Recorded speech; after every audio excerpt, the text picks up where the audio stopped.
Hey, this is Ben from Hosking Industries, and I'm going to walk you through the capture and editing process that I typically use for automotive light painting on this lovely Chevelle. Let's get into it. Okay, so this is a base layer. I always take one of these first with the ambient or the available light at any particular location. This is the first light painted shot I do every time. I always feel like a bit of an idiot as I'm running around. Maybe I'm running with the Olympic torch or something, but this is to light up the ground in a nice even way, which you can see here. Then I'll light the front quickly. As you can see, I do things in a pretty piecemeal fashion. I often use the term jigsaw with car owners. I'm creating a jigsaw of light painted pieces which I'm going to stick together into one main shot. So I'm just running through each frame. You can see this one here is for the main side shot with a nice light streak right through the middle on the body line, and one for the wheels and tires. It might take a few turns, I find myself, when I'm light painting a car to get that main side shot, the main facing part, the way I want it to look. But so I've just shown you the main one that I was happy with in this particular video, just so we're not here all day. I probably should have used a CPL or a polarizer filter in this location just because of that light coming in through the window, reflecting off the bonnet and particularly off the windscreen there. But I didn't, so sue me. So I'm almost finished. There was a bit of a rim light. I'll use the part there on the roof just to give a bit of separation. Then I've got the owner here opening up the bonnet for me, or the hood as the Americans call it, lighting up the engine bay. So I do this separately in my editing process. So I've got both the option of bonnet up and bonnet down. And I'll just get him to hold it. A lot of bonnets I find are okay just staying where I put it, but this one wanted to go up. So I just had the owner hold it, and I'm just lighting it so I can cut that into the final shot. Okay, so we're coming up to the editing process, and I start off in Lightroom. Personally, whatever software you use is fine. I've just got it set up here to show you the before and after, the before on the left and the after on the right. The changes are generally not that drastic. As you can see, less contrast, a bit brighter. The main part is probably desaturation and color control. I use color in this instance because it's a white car. I've been able to globally desaturate, but I've also generally I control the blues, aqua, green, almost in every shoot I do, unless it's a blue or a green car. And it's generally the same global changes for every shot. Sometimes they'll be different for the background plates or the ground layer, where I might really tone down the floor to make sure it's darker than the car, just to put more visual emphasis on the car. And then we're going to move into Photoshop. So you go to scripts and layer into stack. I almost never try and get it to align the layers. I just make sure my tripod stays as still as possible. Here you go, we've got the layers.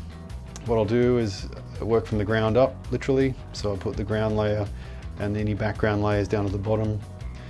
You can see just scrolling through all the layers there of what I've got. Sometimes I'll name them if I've got a lot of layers. In this shoot I didn't bother.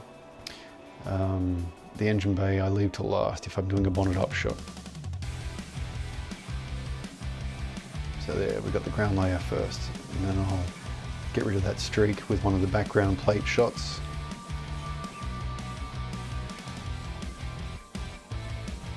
Nothing surgical there.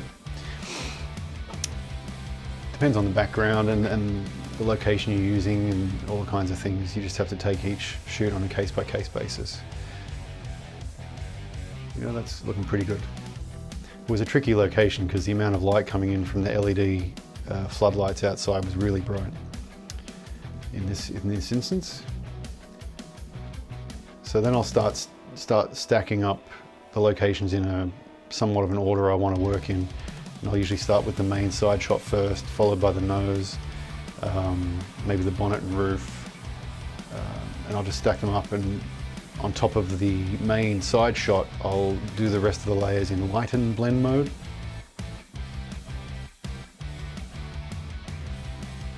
Okay, for this particular shot there was some reflection in the windscreen from the insulation in the ceiling. I could have controlled that with a polarizing filter, but didn't. But you can see there I've just dumbed it down, and I'll just put that at the top of the layer stack. I find in almost all circumstances I get a better result and a lot more control if I draw a mask around the car first, instead of just using the brush tool and hoping for the best and having ghosting around the outside and that kind of thing. You'll have to forgive me, I'm voiceovering this after I've done the editing process and the screen capture. I do find that sometimes with brighter locations you can get away with just using the brush tool, and it definitely speeds up the editing process, but for the most part, 90% of the time I use the pen tool and create a mask. Just kind of giving you a look here at what all the different layers are doing.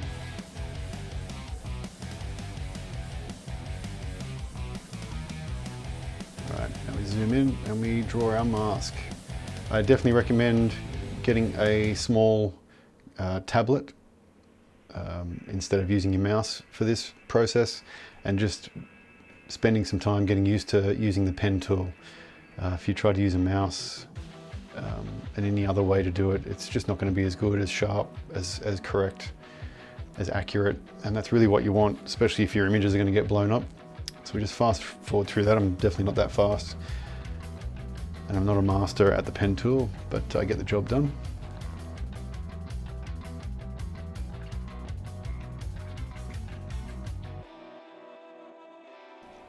All right, so we're going to start brushing in our layers now. So that's just the layer of the main side of the car.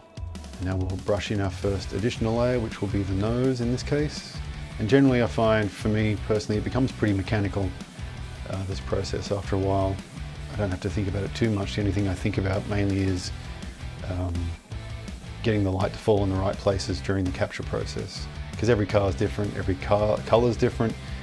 Every location can be different, and every camera elevation can affect how you light paint the car, and sometimes there's a bit of trial and error to get the reflection to fall where you want it to and the light to fall.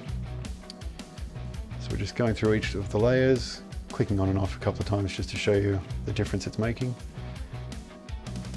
And so we create a layer mask, invert it so it's off, and then brush it in where you want it. So there's nothing global happening there. It's all kind of precise in its own way. It's coming together really nicely, pretty fast. A little bit of extra fill there, especially on the front of that front tire, just to give it some shape.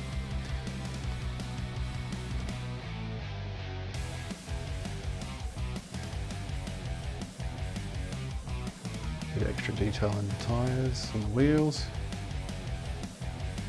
Subtle, but it definitely adds some extra detail.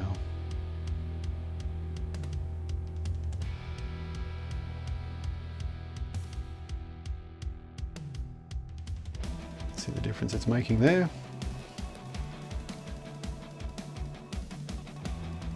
I've got one more just for a bit of extra light on the inner rim of the wheel and the brake rotor, caliper.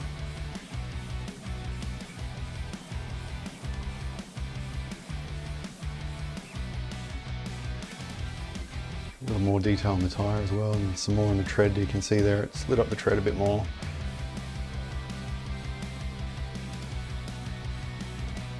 So it's not going to end up looking like full HDR or anything. It just, all the nice detail you want is there, so whoever's looking at the image, in this instance a car magazine, it's readers will be able to see all the little nitty-gritty without it looking unreal.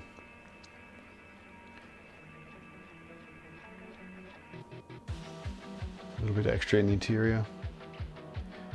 Normally I'd have more through the windscreen as well, but I just found that reflection off the roof was getting in the way, so I've just got a bit more through the side windows there.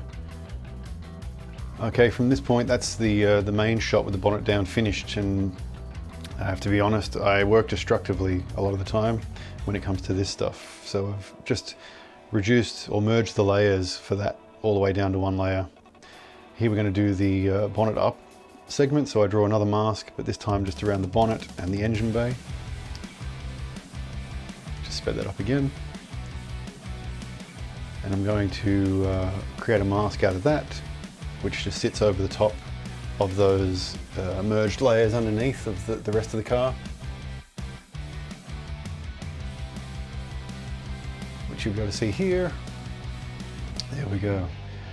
I think it looks believable enough. And we use the other shot that I took with the bonnet fully up, where I've lit the engine bay. I use that to brush in extra detail into the engine bay. You can see there across the top that the closed engine, the closed bonnet's still visible. I'll get to that in a second. So we'll create a layer mask on that engine bay shot with the bonnet up, that one. Create the mask, invert it, grab the soft brush again, and we'll just start brushing in extra detail into the engine bay. Now, with most hinges, you want to be careful not to illuminate the hinges, because the position of the hinges for the bonnet changes as the bonnet goes up in most cases, as it did here. You'll see me just correct a little bit there on that right hand side in a second. But I think it's believable. No one's ever questioned me on the way these look before. There you go. And you've now got a bonnet up shot. And all you had to do was take an extra 2 frames, sometimes an extra 2 or 3. Okay, and we'll just fix up that open, the closed bonnet stuff there.